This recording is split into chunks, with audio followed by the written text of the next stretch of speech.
The sign that pointed the wrong way.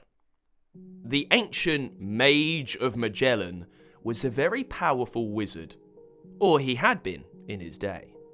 Now at over 400 years old, he wasn't that bothered about fighting dragons or saving realms from invasion, and instead lived in a peaceful cottage, in a peaceful hamlet, by the side of a peaceful babbling brook.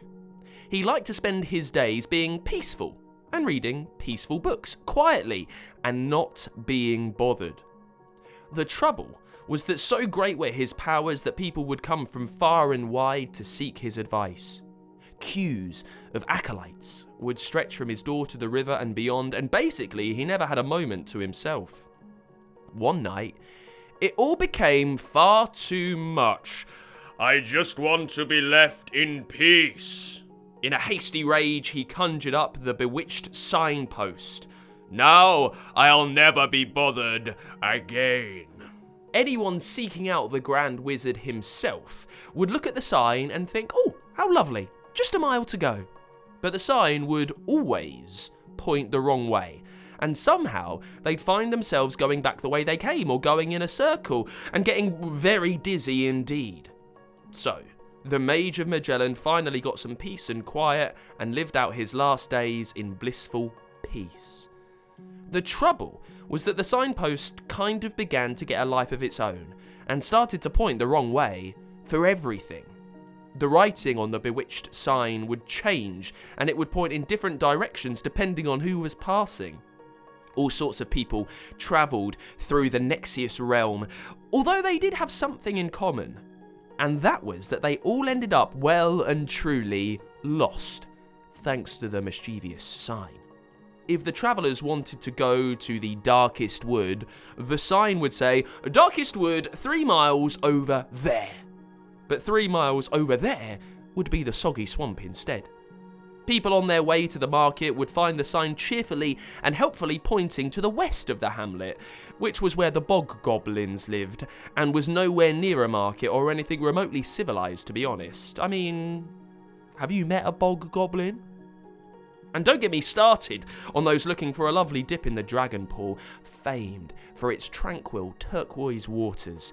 They'd follow the naughty sign and end up in, well, dragon poo.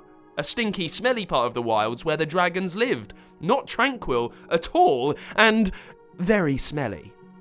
Word began to get around that taking any notice of the sign was at best a waste of time, and at worst dangerous, because bog goblins loved taunting their unexpected visitors with pointy sticks.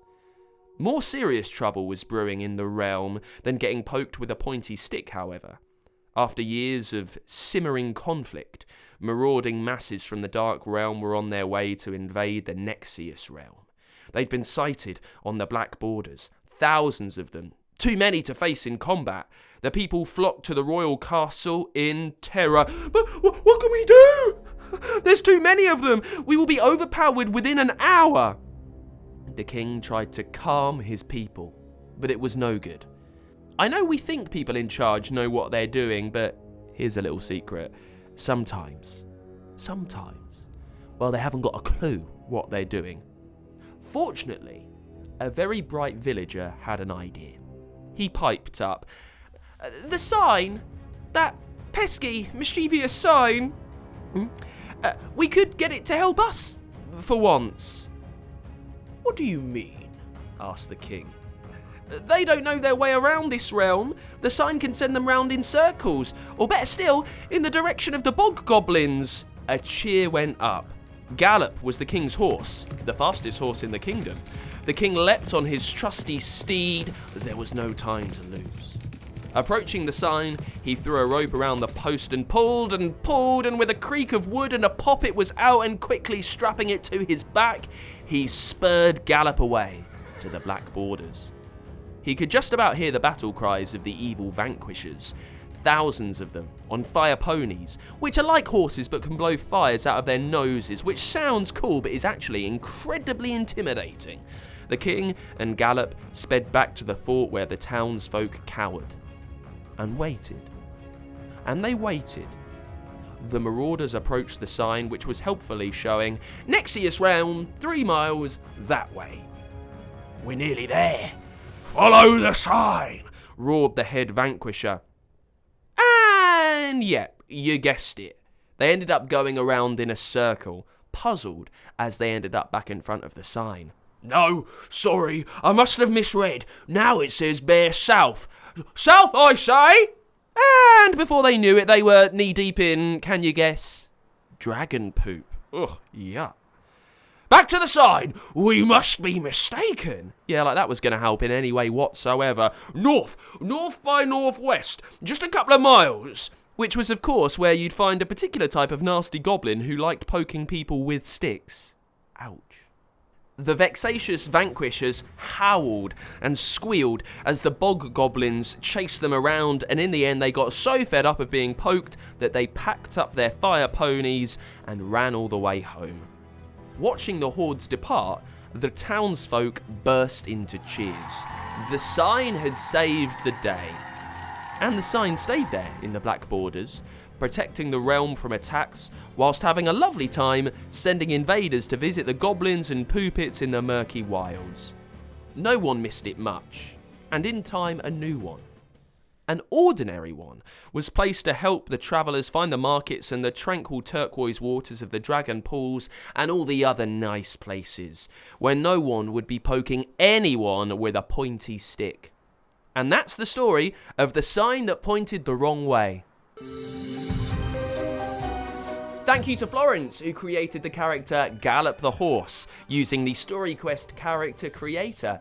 Thank you, Florence, for creating such a helpful, such a brilliant, and such a fast horse that could help save the day. Great Storyquest teamwork all round. You can create your own Storyquest characters on the Fun Kids website. Just get to funkidslive.com/Storyquest and use our special Storyquest character creator, and your character could appear in someone else's story. And now over to our story master for this week, Penelope. Penelope, you are our story master this week. The sign that pointed the wrong way. Tell us, what gave you that idea? Well, we were on a car journey, and I was wondering what would happen if all the signs in the world were pointing the wrong way. We could end up in America. That's a brilliant idea.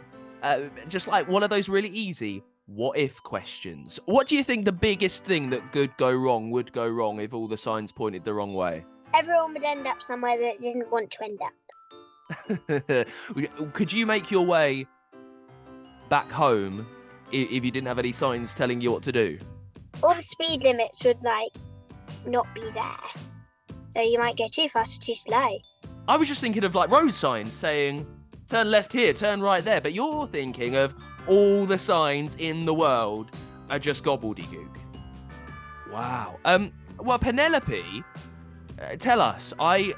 We've loved doing your story, and that's a brilliant idea. What type of books do you like reading? I feel like you get a lot of creative ideas. Quite like detective books. What are your favourite ones that you remember reading? Dotty Detective. Dotty Detective. Penelope, I've loved being a part of your story. Thank you so much for being our story master. Thank you. Got an idea for a story?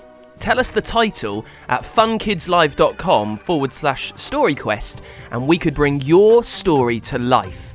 For a new story each week, make sure you hit subscribe or follow so you don't miss a single episode.